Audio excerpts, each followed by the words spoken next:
While the original Bluesmobile became a cinema legend, the Ford LTD Crown Victoria that replaced it in Blues Brothers 2000 has its own bizarre backstory, filled with conflicting model years, dangerous onset injuries, record-breaking destruction, and a car that could supposedly function as a submarine. From Dan Aykroyd's personal ownership to the studio interference that neutered the sequel, these police interceptors witnessed Hollywood chaos both on-screen and behind the scenes. Here are 15 weird facts you didn't know about Blues Brothers 2000's Ford LTD Police Car. Fact 1. Model Year Identity Crisis. When you try to research the exact year of the main Bluesmobile used in Blues Brothers 2000, you'll quickly discover that nobody seems to agree on the answer.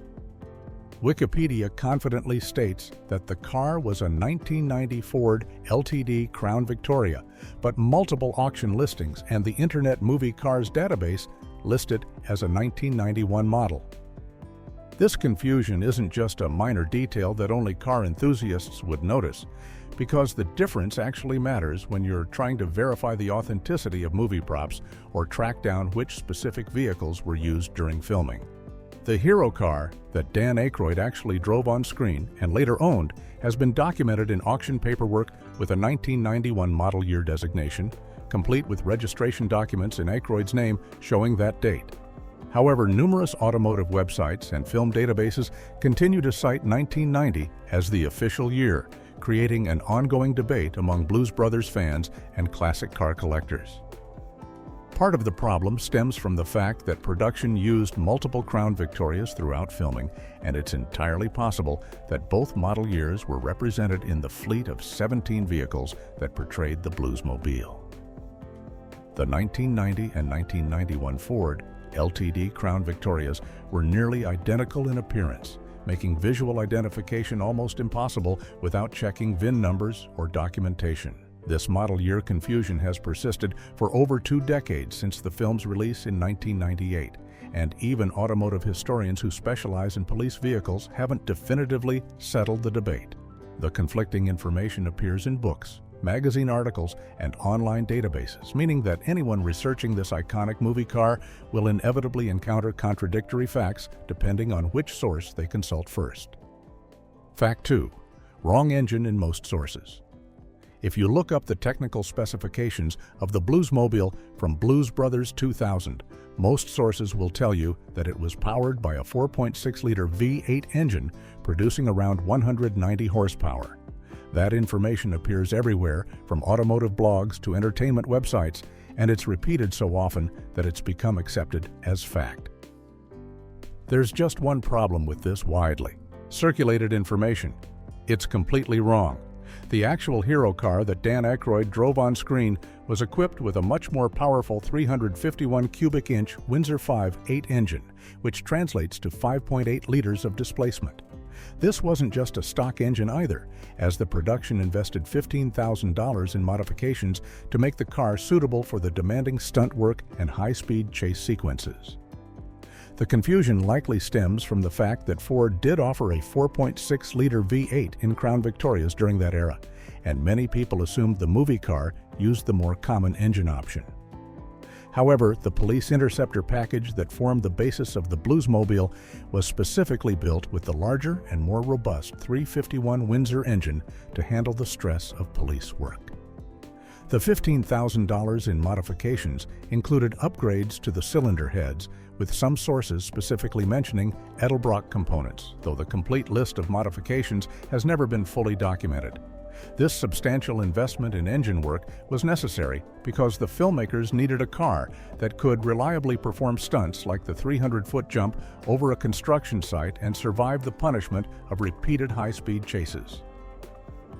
The misinformation about the engine has spread so widely that even some automotive enthusiast publications have published the incorrect 4.6-liter specification without verifying it against the actual documented specs of the hero car. Fact 3. California Highway Patrol Copycat Paint Scheme. One of the most peculiar design choices for the new Bluesmobile was its paint scheme, which didn't actually match any Illinois Police Department's colors, despite the movie being set entirely in Illinois.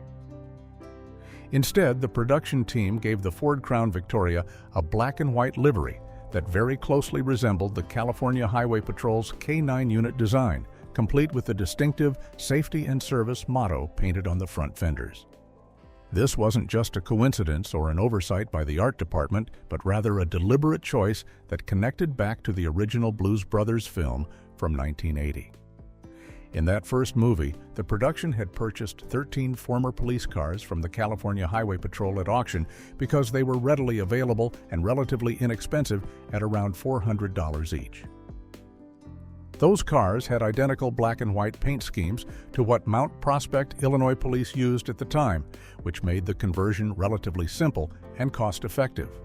For the sequel, the filmmakers apparently decided to maintain visual continuity with that California-sourced color scheme, rather than accurately representing what Illinois State Police vehicles actually looked like in the 1990s.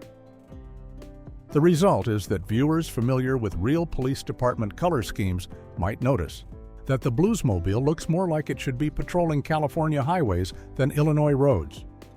This choice becomes even stranger when you consider that the main antagonist pursuing Elwood throughout much of the film is actually an Illinois State Police commander, yet the hero's car is painted in a style that more closely matches California law enforcement.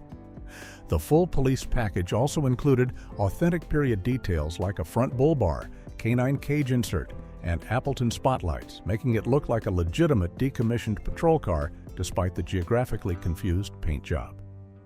Fact 4. B.B. King sold the star. Its own ride.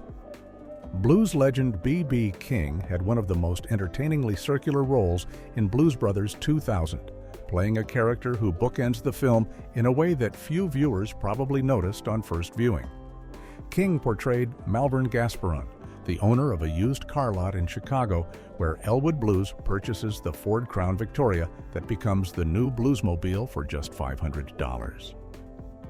During this early scene, Gasperon mentions that he's leaving the car sales business because he's moving to New Orleans to try something else, which seems like a throwaway line meant to explain why he's selling his inventory cheap.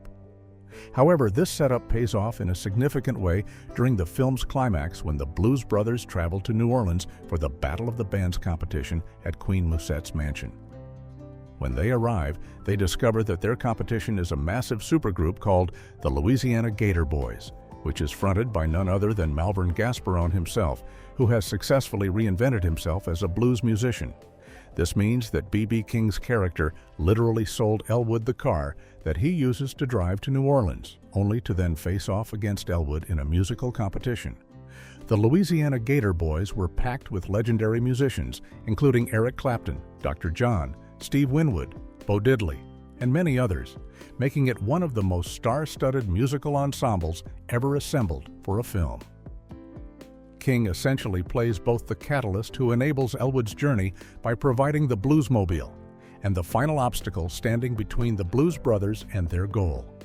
The role gave B.B. King the opportunity to both act in speaking scenes and perform his signature blues guitar work during the Battle of the Bands sequence, making him one of the few performers in the film who appears in both narrative and musical contexts. Fact 5.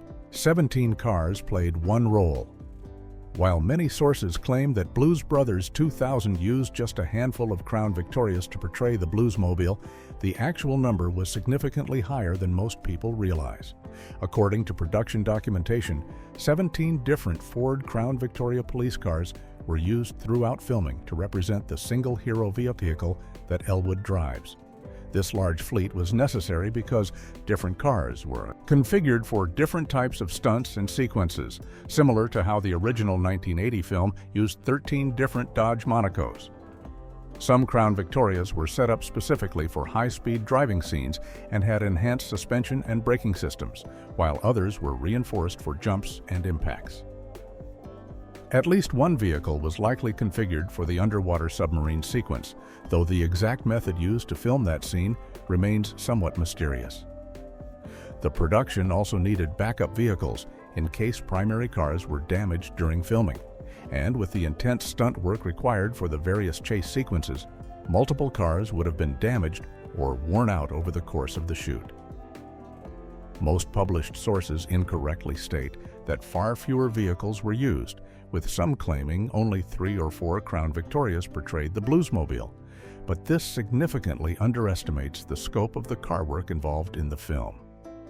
The original Blues Brothers had set a standard for automotive destruction and stunt work that the sequel was trying to match or exceed, which meant the production needed an extensive fleet of vehicles at their disposal.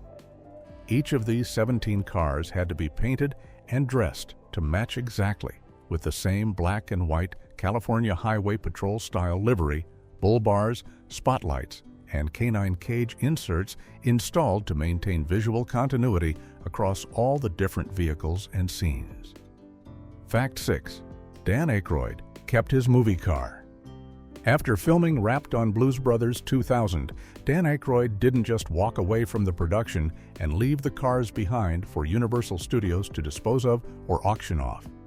Instead, he took personal ownership of the hero Crown Victoria that he had actually driven during filming, the car that had the most screen time and featured the $15,000 in engine modifications. Aykroyd kept this particular Bluesmobile in his personal collection for several years, during which time it became a genuine piece of cinema history with documented provenance directly from one of the film's stars and co-writers. In 2001, 3 years after the movie's release, Aykroyd made the decision to part with the vehicle, but he did so in a way that benefited a charitable cause rather than simply selling it for personal profit. The Crown Victoria was donated to a charity auction where it sold for $15,100, with 100% of the proceeds going to the Chittenden Memorial Fund. The car came with extensive documentation proving its film history, including registration papers in Dan Aykroyd's name, various documents pertaining to its use in the movie, and even an inscription written by Aykroyd himself inside the vehicle. After changing hands in that 2001 charity auction, the Crown Vic remained in the possession of an enthusiastic collector for many years before eventually being offered for sale again. In 2024, the same hero car that Aykroyd once owned appeared at Mecum Auctions Indy Fall special event in Indianapolis, giving a new generation of Blues Brothers fans and classic car collectors the opportunity to own this unique piece of movie memorabilia. The car's journey from active film prop to Aykroyd's personal collection to charity fundraiser to collector's item demonstrates how certain movie vehicles transcend their original purpose and become valuable cultural artifacts. Fact 7. Submarine powers obimimbuabs that never made sense. One of the most bizarre and unexplained abilities that the new Bluesmobile possessed in Blues Brothers 2000 was its capacity to function as a fully operational submarine. During a crucial chase sequence, Elwood and his passengers encounter a massive police roadblock set up on a bridge over the Ohio River, where law enforcement expects to finally capture them as they try to cross from Indiana into Kentucky. Rather than stopping or finding an alternate route, Elwood makes the inexplicable decision to drive the Ford Crown Victoria straight into the river, where it somehow transforms into a submarine capable of traveling underwater. The car is shown driving along the river bottom, with its occupants safely inside, completely submerged as it crosses to the Kentucky side, while police officers watch helplessly from the bridge above. What makes this scene particularly strange is that the film offers absolutely no explanation for how or why a decommissioned police car would have submarine capabilities. There's no scene showing modifications being made to the vehicle, no dialogue explaining that Elwood had special equipment installed, and no acknowledgement from the characters that what they're doing is physically impossible. The original Blues Brothers had established that the Bluesmobile could perform seemingly magical stunts because the brothers were on a mission from God, and director John Landis had referred to it as simply being a magic car. However, Blues Brothers 2000 takes this concept to an absurd extreme with the submarine scene, crossing the line from impressive automotive stunts into pure fantasy. Dan Aykroyd had originally wanted to include a scene showing the car sprouting submarine propellers while underwater, which would have at least provided some visual explanation for the phenomenon. But even that sequence was cut from the final film, leaving audiences with no rational explanation whatsoever for this aquatic capability. Fact 8. Remote control stunt capability. Beyond the already ridiculous submarine functionality, the new Bluesmobile in Blues Brothers 2000 also demonstrated radio control capabilities that allowed it to be operated remotely without anyone behind the wheel. This feature appears during scenes where the car needs to perform dangerous maneuvers or navigate situations where having a driver would be impractical or risky. Eagle-eyed viewers who pay close attention during an early scene where Elwood's hiding place is revealed can spot some wiring hooked up to the ignition system of the Bluesmobile, which turns out to be part of a secondary control method that allows remote operation.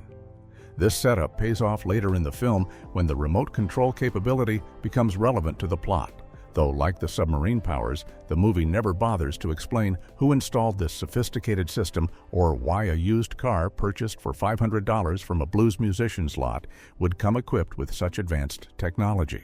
The remote control feature was presumably added to the car by Elwood at some point between purchasing it and the scenes where it's used, but the film provides no montage or explanation of this modification process.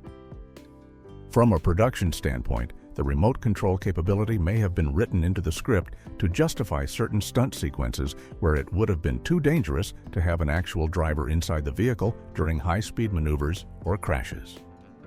However, in the context of the movie's plot, it just adds another layer of absurdity to the increasingly magical properties of this supposedly normal decommissioned police car. Combined with the submarine mode and the car's general indestructibility throughout numerous crashes and impacts, the Crown Victoria in Blues Brothers 2000 had more special features than James Bond's Aston Martin, yet the film treats these capabilities as if they're perfectly normal and require no explanation. Fact 9. 300-foot flying leap. Among all the outrageous stunts performed by the Bluesmobile in Blues Brothers 2000, perhaps none was more physics-defying than the massive jump over a road construction site that sent the Crown Victoria flying approximately 300 feet through the air. This scene occurs during one of the film's many chase sequences when Elwood uses a construction site's strategically positioned ramps and equipment to launch the car into an impossibly long jump that clears heavy machinery and obstacles below. To put this distance into perspective, 300 feet is longer than a football field and far exceeds any realistic capability of an actual Ford Crown Victoria Police Interceptor, regardless of how many modifications have been made to its engine or suspension. The longest documented car jump in cinema history required specially built vehicles with reinforced frames and enhanced suspension systems, and even those purpose-built stunt cars rarely achieved distances beyond 150 feet. For comparison, the famous jump in the original Blues Brothers film, where the Bluesmobile clears the 95th Street Bridge in Chicago, was impressive but covered a much shorter distance, and at least had some basis in what a powerful V8-equipped vehicle might theoretically accomplish. The 300-foot leap in the sequel completely abandons any pretense of realism and enters the realm of cartoon physics. The scene also serves a practical purpose in the plot by allowing the Blues Brothers to escape their pursuers, as the police cars attempting to follow them crash into the construction equipment instead of successfully completing the jump. From a filmmaking perspective, this stunt represented a significant escalation from the original movie's automotive stunts, as Blues Brothers 2000 was deliberately trying to outdo its predecessor in terms of spectacle and destruction. However, the sheer impossibility of this jump stretches credibility even within a movie that already features submarine cars and remote control capabilities. Fact 10. Record-breaking destruction. By one car. The production of Blues Brothers 2000 was determined to reclaim a very specific world record that had been held by the original Blues Brothers film since 1980, and they achieved this goal in the most literal way possible. The first Blues Brothers movie had earned a Guinness World Record for destroying 104 cars during filming, which was an unprecedented amount of automotive carnage for a single production. That record stood unchallenged for 18 years until the sequel deliberately set out to beat it by destroying exactly 105 vehicles. The filmmakers didn't just happen to exceed the original's total through the natural course of production, they specifically and intentionally wrecked one additional car beyond what was necessary just to claim the new record. This means that somewhere during filming, someone made the calculated decision that they needed to destroy just one more vehicle to achieve the record-breaking status, and they went ahead and crashed it purely for the sake of holding the title. The irony of Blues Brothers 2000 beating the record set by the Blues Brothers means that the franchise essentially competed against itself, with the sequel taking the crown from its own predecessor. The single largest contribution to this total was the climactic pile-up scene involving approximately 60 cars crashing into each other in an extended sequence that became the movie's signature stunt moment. While the record has since been broken by other films that destroyed even more vehicles, Blues Brothers 2000 held the Guinness World Record for several years after its release.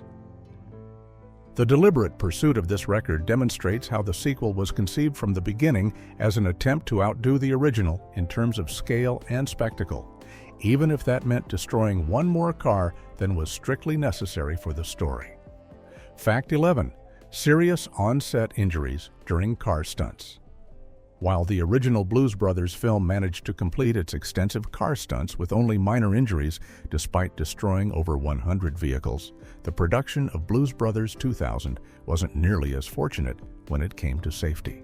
The sequel's attempt to match and exceed the original's automotive chaos resulted in multiple serious injuries that highlighted the real dangers involved in filming such ambitious car sequences. Veteran stuntman Bob Miner, who had built a distinguished career coordinating stunts for shows like Magnum P.I. and films like Glory, suffered severe head injuries while filming one of the movie's car crash sequences. Miner's injury was serious enough that it required significant recovery time, though he eventually returned to stunt work after healing from the incident. In a completely separate incident during production, a crew member suffered even more catastrophic injuries when a car rolled onto him during filming, resulting in injuries so severe that the crew member required a leg amputation.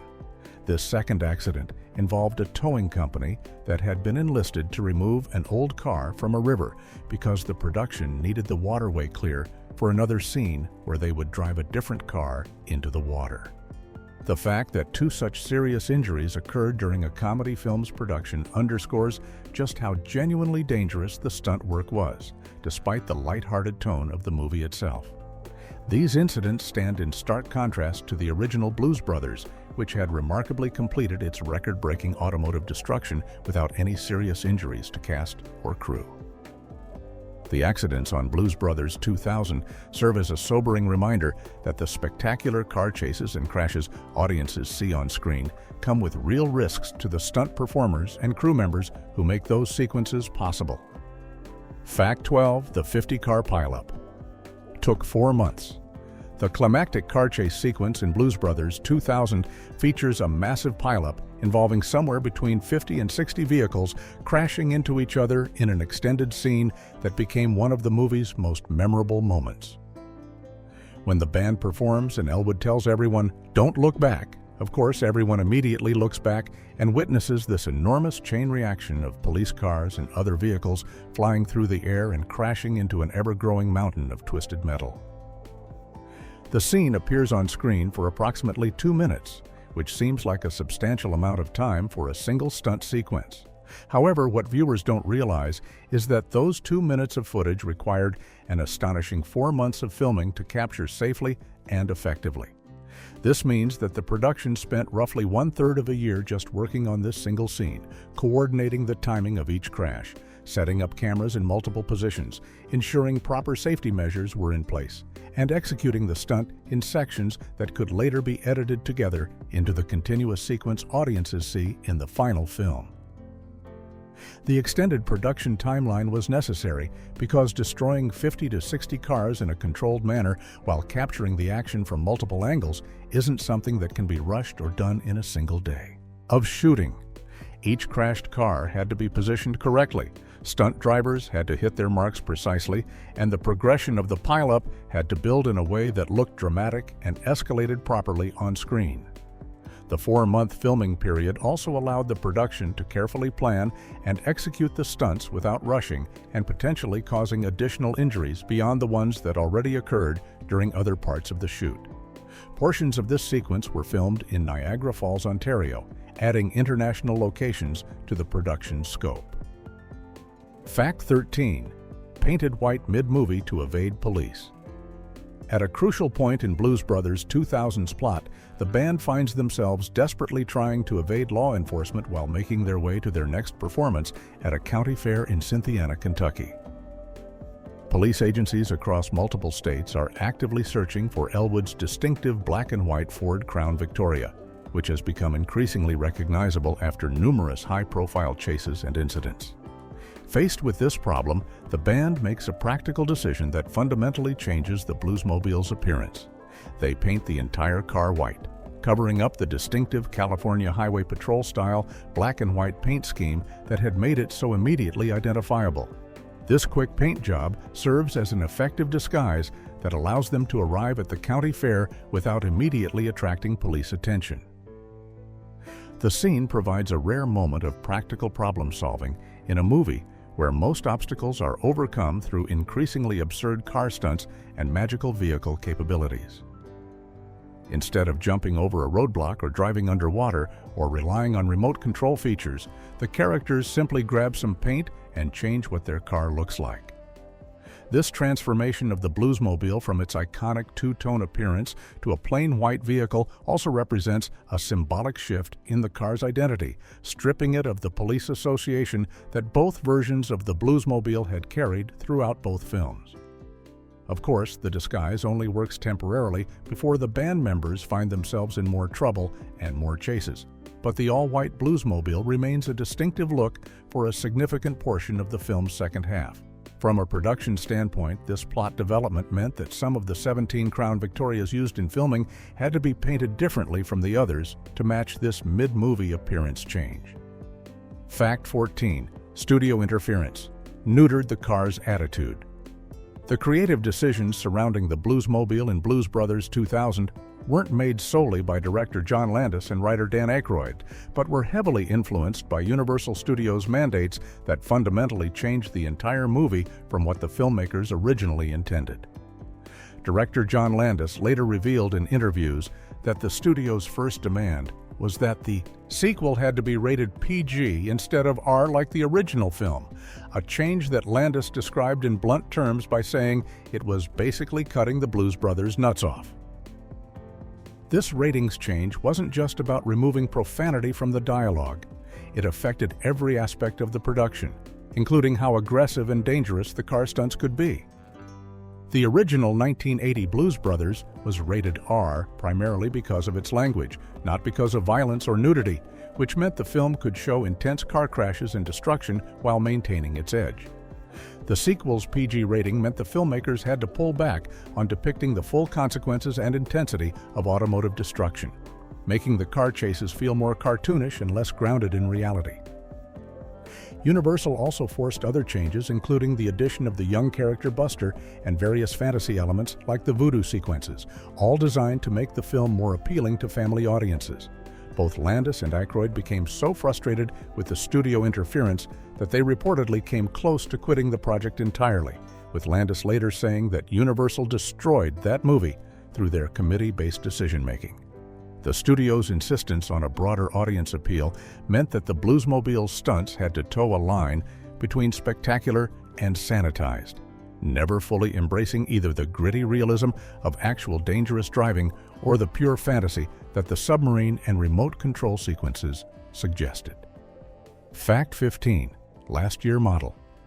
Before name change, the 1991 Ford LTD Crown Victoria, used as the Bluesmobile, represented the end of an era for Ford's full-size sedan lineup, though most viewers would have no way of knowing this significant detail about automotive history. Ford had been using the LTD designation on various models since 1965, and the name had become synonymous with Ford's largest and most luxurious passenger cars throughout the 1970s and 80s. The Crown Victoria name had been paired with LTD starting in 1980, creating the full Ford LTD Crown Victoria nameplate that appeared on both civilian and police interceptor models. However, 1991 marked the final year that Ford would use this combined naming convention, as the company decided to drop the LTD portion starting with the 1992 model year. simplifying the car's name to just Ford Crown Victoria. This change reflected Ford's broader strategy to streamline their product naming and move away from the older LTD branding that had served them for decades. The timing meant that Blues Brothers 2000 featured one of the very last Ford LTD Crown Victorias ever produced before the nameplate change took effect. For police departments and law enforcement agencies, this transition was largely cosmetic, since the police interceptor package and its capabilities remained essentially unchanged, but it did mark a shift in how Ford marketed their flagship full-size sedan. The Crown Victoria would go on to become one of the most successful police vehicles in American law enforcement history, serving departments across the country from 1992 all the way through 2011, when production finally ended. In this context, the Bluesmobile serves as a bridge between the LTD era and the Crown Victoria era, captured on film at the exact moment when Ford was transitioning from one naming convention to the next, convention to the next, convention to the next, convention to the next.